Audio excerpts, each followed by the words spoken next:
യെശയ്യാ പ്രവാചകൻ വഴി ഇങ്ങനെ അരുളി ചെയ്യപ്പെട്ടത്: മരുഭൂമിയിൽ വിളിച്ചു പറയുന്നവന്റെ ശബ്ദം, കർത്താവിന്റെ വഴിയൊരുക്കുവിൻ, അവന്റെ പാതകൾ നേരെയാക്കുവിൻ. യോഹന്നാൻ ഒട്ടകരോമം കൊണ്ടുള്ള വസ്ത്രവും അരയിൽ തോൽവാറും ധരിച്ചിരുന്നു. വെട്ടുക്കിളിയും കാട്ടുതേനുമായിരുന്നു അവന്റെ ഭക്ഷണം. ജെറുസലേമിലും യൂദയ മുഴുവനിലും ജോർദാന്റെ പരിസര പ്രദേശങ്ങളിലുമുള്ള ജനം അവന്റെ അടുത്തെത്തി.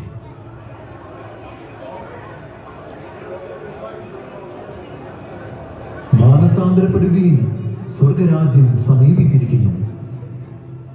അണലി സന്തതികളെ, ആസന്നമായ ക്രോധത്തിൽ നിന്ന് ഓടിയകലാൻ നിങ്ങൾക്ക് മുന്നറിയിപ്പ് നൽകിയത് ആരാണ്? മാനസാന്തരത്തിന് യോജിച്ച ഫലം പുറപ്പെടുവിക്കുകയും, ഞങ്ങൾക്ക് പിതാവായ അബ്രഹാം ഉണ്ടെന്ന് പറഞ്ഞ് അഭിമാനിക്കേണ്ട.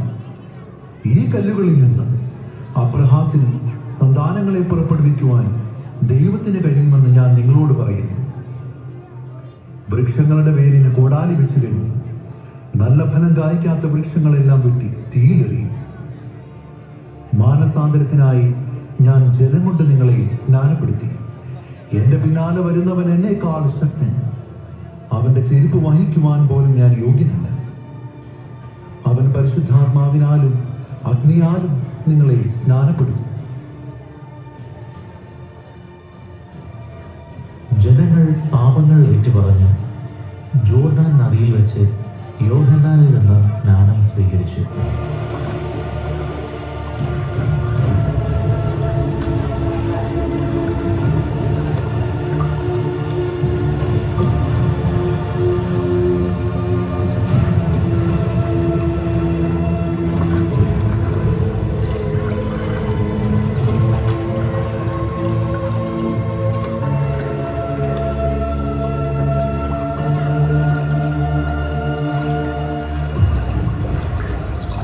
യേശു യോഹന്നാനിൽ നിന്നും സ്നാനം സ്വീകരിക്കുവാൻ ഗലീലയിൽ നിന്ന് ജോർദാനിൽ അവന്റെ അടുത്തേക്ക് വന്നു.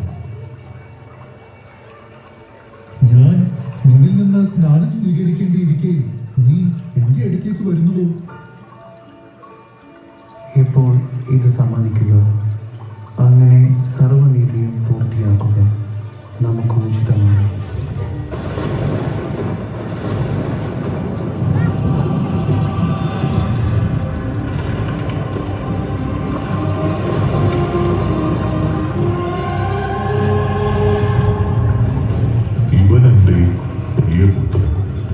ഇവനിൽ ഞാൻ പ്രസാദിച്ചിരിക്കുന്നു.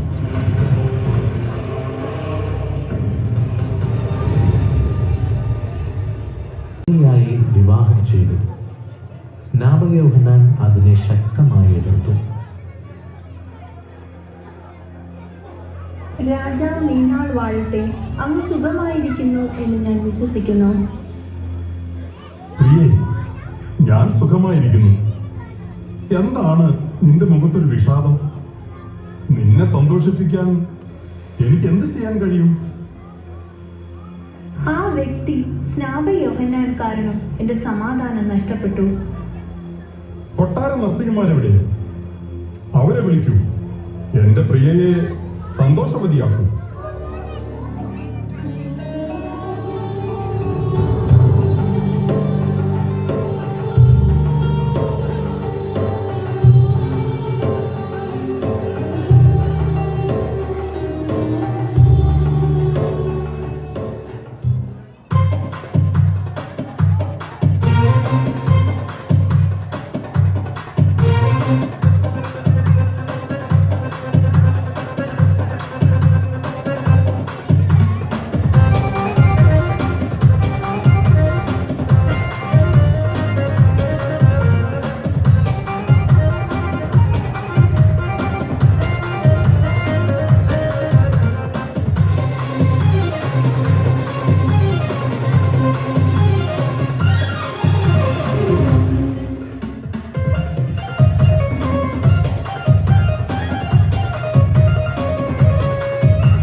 പൂർത്തിയായില്ലേ?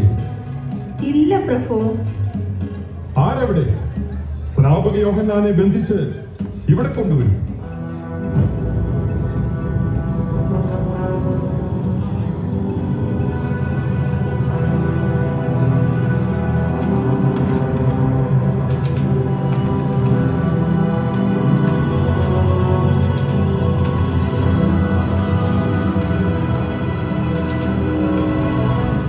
യൂദയായുടെ രാജാവ് നീണാൽ വാഴട്ടെ.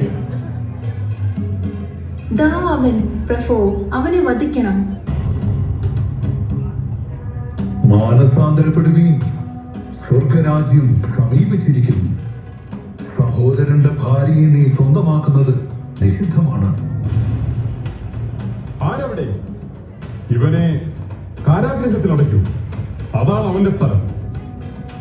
ഹെരോദോസ്, നീ നിന്റെ ദൈവമായ കർത്താവിന്റെ കൽപ്പനകളും ചട്ടങ്ങളും പാലിക്കുന്നില്ലെങ്കിൽ നിനക്ക് നാശം ഭവിക്കും.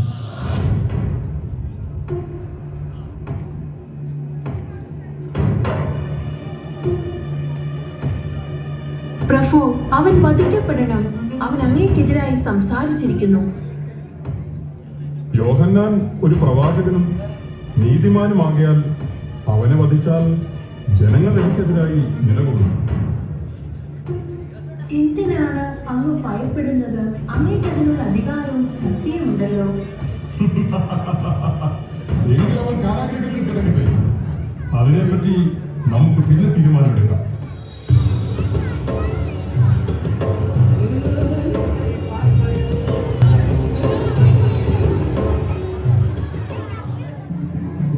ഹെറോദിയ അനുകൂലമായ ഒരു അവസരത്തിനായി കാത്തിരുന്നു.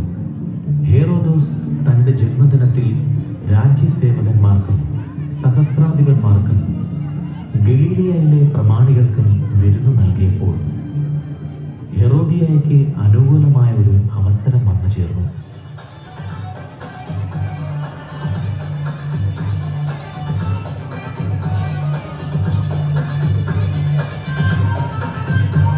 രാജാവ് നീണാൾ വാഴട്ടെ. പ്രഭോ, അങ്ങേക്ക് ജന്മദിനാശംസകൾ നേരുന്നു.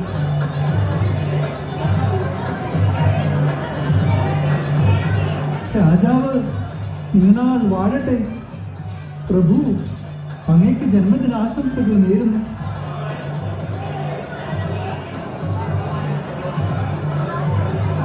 എന്താണ് പുറത്തൊരു ബഹളം? അത് സ്നാപക യോഹന്നാന്റെ ശിഷ്യന്മാരാണ്. കുറച്ച് മാസങ്ങൾക്ക് മുമ്പ് അവൻ കാരാഗ്രഹത്തിൽ അടയ്ക്കപ്പെട്ടു.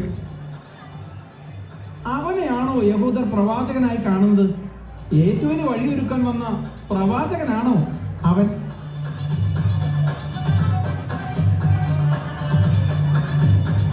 പ്രഭു, എനിക്കൊരു കാര്യം ഉണർത്തിക്കാനുണ്ട്. എന്താണ് പ്രിയേ നിനക്ക് പറയാനുള്ളത്? എന്റെ മകൾ സലോമി അങ്ങേക്കും വിശിഷ്ട അതിഥികൾക്കും വേണ്ടി നൃത്തം ചെയ്യും.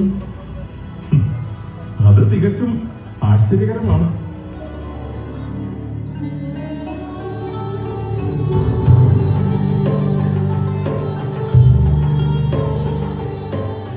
രാജാവ് നീണാൽ വാഴട്ടെ.